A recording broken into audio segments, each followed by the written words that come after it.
محامي؟ أنا زميل احمد الجزاوي. حضرتك زميل الاستاذ احمد الجزاوي. أيوة. حضرتك محامي. نعم. طيب قول لي ايه راي حضرتك او ايه راي القانون في تهمه اهانه الذات الملكيه اللي السعوديين بيدعوا بيها على الاستاذ احمد الجزاوي؟ الجريمه اللي ارتكبها احمد الجزاوي في نظر السعوديين اللي بيقول عليها ان هي جريمه، للاسف الشديد ان هو قام برفع دعوه في مصر للاساءه الى المصريين المعتمرين ضد السعوديه متمثله في شخص الملك بتاعهم بصفته وليس بشخصه. كشخصيه اعتباريه يعني. بس فقط لا غير. للاسف الشديد عن طريق اجهزه المخابرات تم سحبه الى السعوديه بدعوات هو وزوجته لعمل عمره. حسن النيه. يعني هو يعمل عمره. يعني هو تم سحبه بدعوه لعمل عمره. هو وزوجته. تمام. الحرمين اللي هم خادم الحرمين للاسف الشديد استغل الحاجه ديت وسحبه واصدر عليه حكمه ان انت ازاي تطلع على محطه فضائيه تقول الدعوه اللي انت رفعتها على الذات الملكيه، واعتبروها عيب في الذات الملكيه. عقوبتها بحكم غيابي صدر من طال عمره شيخ المحكمه السعوديه ان ده يتجلد 20 جلده ويتحبس لمده سنه. حكم غيابي عندنا احنا في القانون المدني المصري بتاعنا لو واحد اتحكم عليه غيابي في جنايه وحضر واتقبض عليه بيعمل معارضه عشان ياخد حقه في الدفاع عن نفسه. تمام. لكن ده ما حصلش، راحوا واخدينه من الدار للنار. تعالى ومراته تقعد في الشارع وهو يتحبس عشان هيتجلد يوم الجمعه الجايه في الساحه عندهم هناك. عبره للمصريين. انا مش بزعل بقى من السفاره السعوديه، لا، ده انا زعلان من مصر. انا بزعل من مصر بلدي.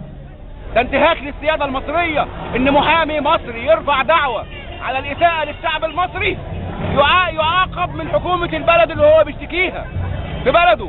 اللي عايز يدافع عن نفسه يجي يدافع عن نفسه هنا في مصر. اذا كانت جريمه ان انا ارفع دعوه للاساءه الى مصري زيي او الى المصريين وهم رايحين يعملوا عمره فييجوا يحاسبوني هنا قدام المحاكم المصريه، يحاسبوني هنا في بلدي. لكن اللي حصل ده انتهاك لكل الاعراف ولكل المواثيق الدوليه. مصر فين؟ انا وانت وده وده وكل الناس دي هي مصر. لا عندي حكومه ولا عندي وزير خارجيه ولا عندي مجلس عسكري. ليه؟ العبره بعمله. فين العمل اللي بيدل ان هو رئيس جمهوريه او بيقوم باعمال رئيس الجمهوريه او ان هو بيحكم البلد دي لحد ما يجي رئيس جمهوريه؟ المفروض يدافع عني. في دول تانية مش عايز اقول اسرائيل او امريكا، لو واحد من رعاياها اتكعبل في حجر في بلدك هنا مصر بتقوم وتقعد. لما مصري تنتهك كل الاعراف الدوليه والمواثيق والعهود ويتقبض عليه وهو رايح يعمل عمره، للاسف الشديد مصر ساكته. لكن احنا مش هنسكت لان البلد دي بلدنا واحنا اللي بنحكم مصر. الشعب المصري دلوقتي انا بعلنها لكل الناس، اللي بيحكم مصر النهارده الشعب المصري، شباب التحرير هم دول اللي بيحكموا مصر. لا السلفي ولا ما جوش ليه النهارده الاخوان والسلفيين؟ عشان دول اللي بيقبضوهم. النهارده بقى بانوا على حقيقتهم. السلفيين والاخوان ما جوش النهارده ليه قدام السفاره السعوديه؟ لان دول اسيادهم اللي بيقبضوهم، لانهم مرتزقه.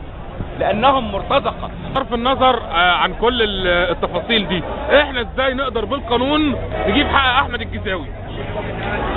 احنا خارج القانون. اللي بيحصل ده خارج القانون.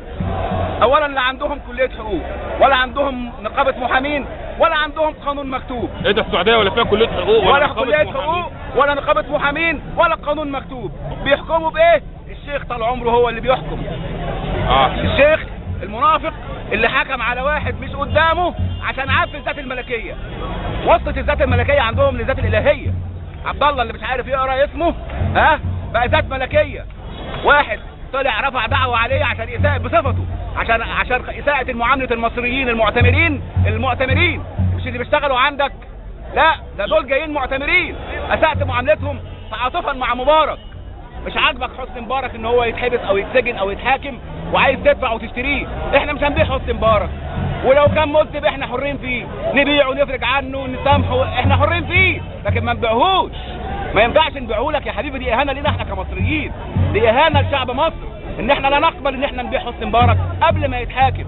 نعفو عنه، نسامحه، نحبسه، نموته، ده حكم محكمه. نحترم القانون، نحترم القضاء بتاعنا، وورا القضاء لحد ما يعدل. اذا فسد القضاء احنا هنعدله. فاذا تهمه اهانه الذات الملكيه دي تهمه باطله اساسا. فين التهمه؟ التهمه فين؟ ده انا رفعت قضيه لإساءة معاملة المصريين المعتمرين. فين التهمة عندي؟ رفعتها قدام المحكمة. ضد مين؟ ضد الملك المملكة العربية السعودية بصفته. ماليش دعوة بمين. يجي نايف، يجي عبد الله، يجي سلمان، هم حرين. أنا ماليش دعوة. الملك بصفته. ليه بقى أنت تحبسه تقول لي عيب في الذات الملكيه، فين العيب هنا؟ في حد فوق القانون؟ لو المملكه لو الملك هنا ممكن ارفع قضيه على وزير، على رئيس جمهوريه بصفته، ماليش دعوه هو مين الشخص، بصفته. انا برفع قضيه ضد فلان بصفته، مسؤول عن اعمال تابعيه.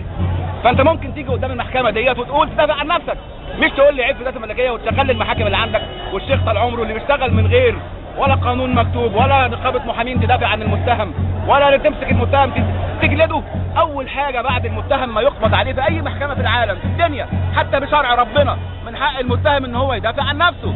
لكن انت خدته من المطار ورحت حاطه وقلت له انت عليك حكم هتنفذه. الله، من حق ان انا ده لو انا اتقبض عليا فجاه ما اعرفش انا عليا حكم. طيب وفي بلد ثانيه اديني حقي ادافع عن نفسي، قول لي انت متهم بكذا، تدافع عن نفسك بايه؟ يتفتح لك جلسه جديده وتجيب محاميك ويدافع عنك. طب بصفة حضرتك صديق شخصي للاستاذ المحامي احمد الجزاوي. لا هو زميل وليس صديق شخصي، هو زميل ليا. وهو زميل لحضرتك. نعم. هل حصل اتصال بينه وبين اي حد هنا في مصر نطمن عليه نعرف اخباره ايه؟ زوجته كانت معاه في العمره وهي اللي اتصلت باهله وهي اللي بلغت مصر كلها الخبر دوت، والشباب التحرير نزلناه على اليوتيوب ودعينا للوقفه دي النهارده. والمحامين كانوا موجودين من الصبحيه. تمام. ودلوقتي احنا بنكمل الوقفه ديت لان طلع نقيب المحامين دخل جوه ومعاه مجموعه وفد من المحامين وسمعوا كلام جوه ان هو مش مقبوض عليه وان الكلام ده ما حصلش، وده امر جاي لنا من الانتربول بالقبض عليه او ده كان معاه مخدرات، حاجات غريبه. بيسوفوا الموضوع. لكن اعلنا صراحه نقيب محامين القاهره اعلن صراحه ال20 جلده هياخدوا قدامهم 100 جلده للسفير السعودي. تمام. ال20 جلده، الجلده ب100 بقى، مش بقى انا مش بقول بقى ال20 ب100، الجلده ب100. ده نقيب المحامين اعلن كده النهارده؟ مش نقيب المحامين، نقيب محامين القاهره، جنوب القاهره. نقيب محامين جنوب القاهره اعلن ده. طب وهل احنا متحفظين على سفير السعوديه عشان نقدر ننفذ فيه الكلام ده؟ موجود قدام عينيك اهو. هو محبوس في المبنى ده دلوقتي؟ لا مش محبوس، هو ده المبنى بتاعه. محتجز يعني؟ حد مش محتجز. المبنى ده ليه سياده واحنا نحترمها، والعلم مرفوع قدام حضرتك. تمام اهو. العلم مرفوع. تمام. احنا لم ننتهك السياده، احنا واقفين وقفه احتجاجيه مش ضد السفاره السعوديه، ضد حكومتنا احنا وبلدنا. احنا بنقول لهم احنا الحكومه واحنا البلد واحنا اللي هنجيب حق المصريين اللي بره، اللي انتوا تخاذلتوا في الرد على الموقف اللي حصل في السعوديه للاسف الشديد. لكن احنا واقفين الوقفه في المكان ده عشان الكل يعلم والكل يرى والكل يشاهد. يعني السفير دلوقتي موجود جوه في هذا المبنى واحنا نحترم السياده بتاعته لان احنا كمان لينا سفاره عندهم ولينا مليون مصري قاعدين هناك و500 معتقل في السعوديه غير احمد الجزاوي.